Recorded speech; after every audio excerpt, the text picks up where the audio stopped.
वर्षावर 2026 दिवस 15वा यामध्ये आपले स्वागत आहे. आजचा विषय सम्यक समाधी, शांत आणि एकाग्र मनाचा मार्ग. नमो बुद्धाय.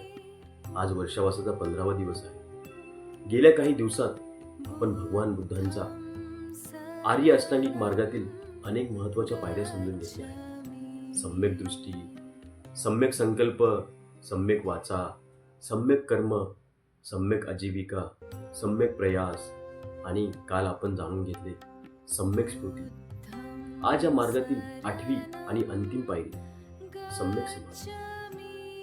पण समाधी म्हणजे नेमके काय? समाधी म्हणजे फक्त डोळे बंद करून शांत बसणे नाही. मनाला एका योग्य विषयावर स्थिर, एकाग्र आणि शांत करण्याची साधना म्हणजे समाधी. भगवान बुद्धांनी सांगितले की विकसित केलेली एकाग्रता मनाला वस्तू जशी आहेत तशी समजून घेण्यास मदत करते. आपले मन मात्र सतत धावत असते, कधी भूतकाळात, कधी भविष्याच्या चिंतेत, कधी एखाद्या व्यक्तीच्या विचारात, तर कधी एखाद्या समस्येत. मन एका जागी स्थिर राहत नाही. म्हणून ध्यानाची सुरुवात होते श्वासापासून. आज फक्त 5 मिनिटे शांत बसा. डोळे अलगद बंद करा. श्वास आत येतोय हे जाणवा, श्वास बाहेर जातोय हे जाणवा. मन दुसरीकडे गेले तर स्वतःवर रागावू नका.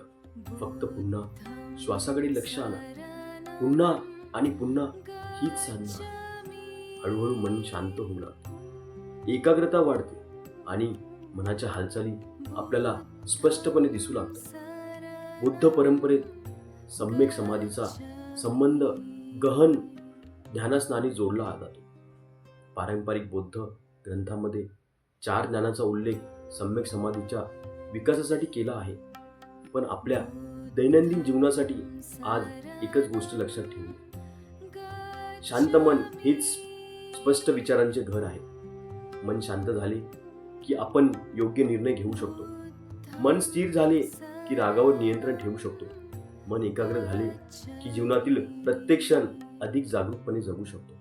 म्हणून ज्ञानासाठी तासनतास वेळ मिळवण्याची वाट पाहू नका. दररोज काही मिनिटापासून सुरुवात करा. कारण मनावर विजय मिळवण्यासाठी सुरुवात मनाला समजून घेण्यापासून होते. आजचा संकल्प: मी दररोज काही वेळ माझ्या मनासाठी देईन, ज्ञान करीन आणि माझ्या मनाला शांत, स्थिर व जागरूक बनवण्याचा प्रयत्न करीन. समारोप: आज आपण आर्य अष्टांगिक मार्गाच्या 8ही पायऱ्यांचा एक सुंदर टप्पा पूर्ण केला आहे. सम्यक दृष्टीपासून सम्यक समाधीपर्यंत हा फक्त शिकण्याचा मार्ग नाही, तर जगण्याचा मार्ग आहे. भगवान बुद्धांचा धम्म आपल्या मनात शांतता, विचारामध्ये प्रज्ञा, वाणीमध्ये सत्य, कृतीमध्ये करुणा आणि जीवनात समत्व निर्माण करो. सर्वांचे मंगल हो, सर्वांचे कल्याण हो, सर्व प्राणी सुखी हो. साधू साधू साधू.